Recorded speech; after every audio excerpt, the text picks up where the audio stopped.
Stop grinding yourself into the ground. Why softness is your most radical business strategy. Welcome to the Soft Girl Era podcast, hosted by LeAnne Dolce, pronounced Dolce, like sweet softness whispered in French. I'm your guide from burnout to boundaries, from doing to being, from strong to soft, and loving every second of it. Today, I want to share something that might make you uncomfortable at first, but I promise you it will set you free. I recently had the opportunity to sit down with Janetta Ledford, a visionary leader who is fundamentally transforming how Black women think about work, rest, and what it means to build sustainable success in a world that was never designed with us in mind. Janetta is making the world better by giving Black women permission to stop performing strength and start practicing strategy. She's helping women across the globe reclaim their power, not through grinding harder, but through strategic softness. She's teaching us that rest is not a reward for exhaustion, it's a requirement for excellence. And what she shared with me completely disrupted everything I thought I knew about ambition, success, and what it takes to thrive as a Black woman in business and in life. So let me tell you what Janetta helped me see and what I need you to hear today. Softness is not the opposite of power for Black professionals and entrepreneurs. It is a performance strategy. The more we intentionally embrace rest, emotional honesty, and aligned work, the more our businesses grow and our careers accelerate because we make sharper decisions, set healthier boundaries, and stop overfunctioning for systems that were never designed with us in mind. I know that sounds counterintuitive. I know it sounds like I'm asking you to give up your edge. But here's what I'm really asking you to do. I'm asking you to stop confusing exhaustion with excellence. I'm asking you to stop mistaking burnout for dedication. I'm asking you to recognize that the systems we're navigating were built on the assumption that someone else would be taking care of us at home, that someone else would be carrying the emotional labor, that someone else would be holding down the community while we climbed. But that's not our reality. We're doing all of it. And the grind culture we've been sold, it's not just unsustainable, it's a setup. Let me give you the data because I'm not here to give you vibes without receipts. Between September and November of last year, women lost 35,000 jobs. Black women's unemployment remained elevated at 7.1% compared to 5.9% a year earlier. And here's the part that should make you angry. Black women's labor force participation rose from 61.9% to 62.5% in just 3 months. We showed up, we did the work, we followed the rules, we got the degrees, we networked, we code switched, we performed professionalism, and the system still did not reward us equitably. We are doing all the right things, and we are still treading water. So when I talk about entering a soft girl era, I am not talking about giving up. I am not talking about lowering your standards or shrinking your ambition. I am talking about refusing to keep performing grind culture in a system that is already set up to exhaust you. I am talking about making a strategic choice to protect your mental health, sharpen your decision making, and preserve the energy you need to lead and innovate. Because here's the truth that nobody wants to say out loud: the harder you work in a broken system, the more you reinforce your own oppression. And I need you to sit with that for a second. Janetta Ledford shared three key insights with me that I want to pass on to you because they are absolute game changers. First, softness is a strategy, not a personality trait. For Black professionals and entrepreneurs navigating higher unemployment and economic instability, softness through rest, boundaries, and self trust is a strategy to protect our mental health, sharpen our decision making, and preserve the energy needed to lead and innovate. This is not about being nice or sweet or accommodating. This is about being strategic. When you rest, you make better decisions. When you set boundaries, you protect your capacity. When you trust yourself, you stop second guessing every move and start moving with confidence and clarity. Second, you can be deeply ambitious and still reject grind culture. Even as only a small fraction of venture capital and off grid energy investment reaches women owned and locally owned enterprises, Black women continue to launch and grow businesses. Women now own roughly 42% of US businesses, and a large share of coaching businesses are women led. Black women are a powerful segment within that shift, building enterprises that prioritize flexibility and purpose alongside profit. Choosing not to live in survival mode 24/7 does not diminish your drive. It allows you to build businesses and careers that last instead of burning out while trying to prove your worth in systems that already undervalue you. Third, community and ecosystem support are part of your self care plan.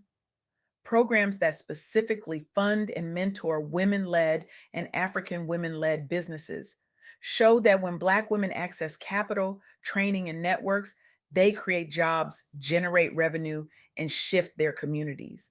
One of the most powerful soft moves you can make is refusing to do it alone, intentionally plugging into ecosystems, mentors, and peer support that honor both your humanity and your ambition. Now, let me show you what this looks like in the real world because I need you to see that this is not theory. This is happening right now. There is a program called Investing in Young Businesses in Africa, Women Entrepreneurship for Africa.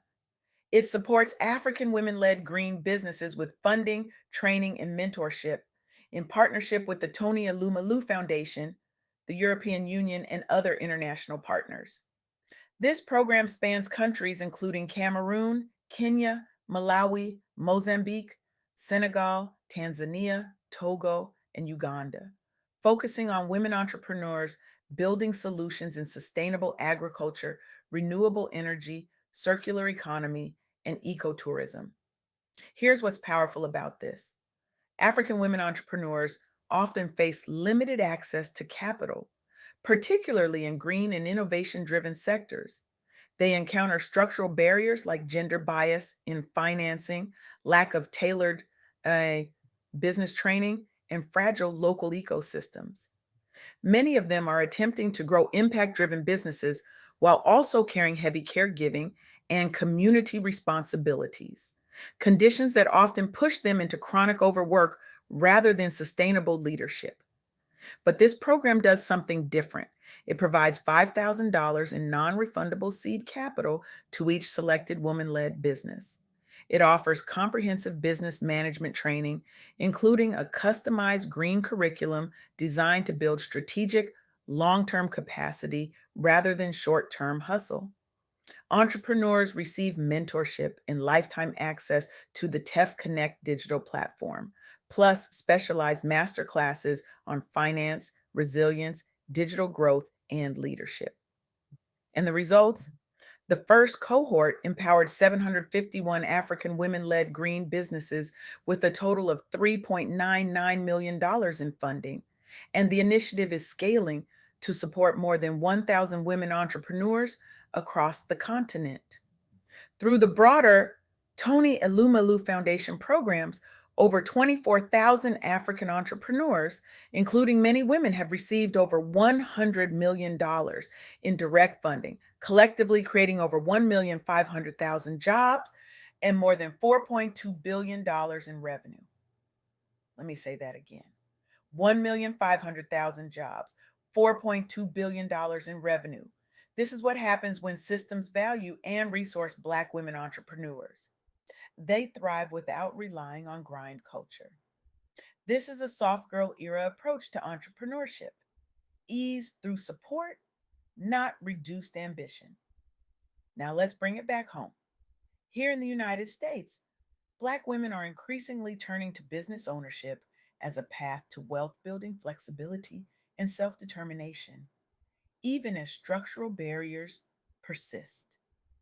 This reflects a larger trend of women leaving rigid corporate structures in search of work that honors both their ambition and their well being.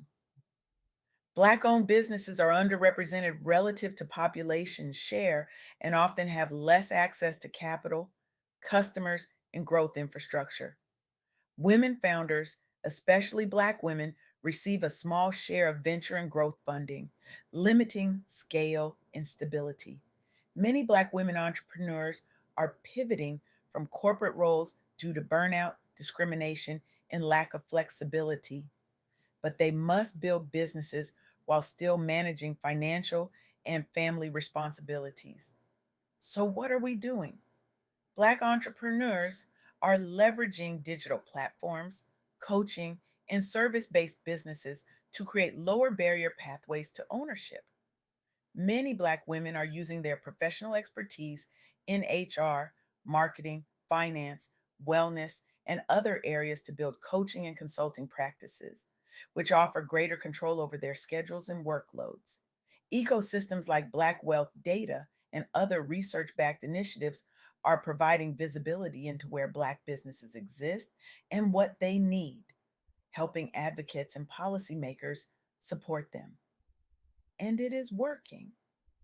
Overall, small business ownership among diverse groups, including Black Americans and women, is rising, signaling increased use of entrepreneurship as a wealth and autonomy strategy. Black women are a powerful segment within that shift, building enterprises that prioritize flexibility and purpose alongside profit.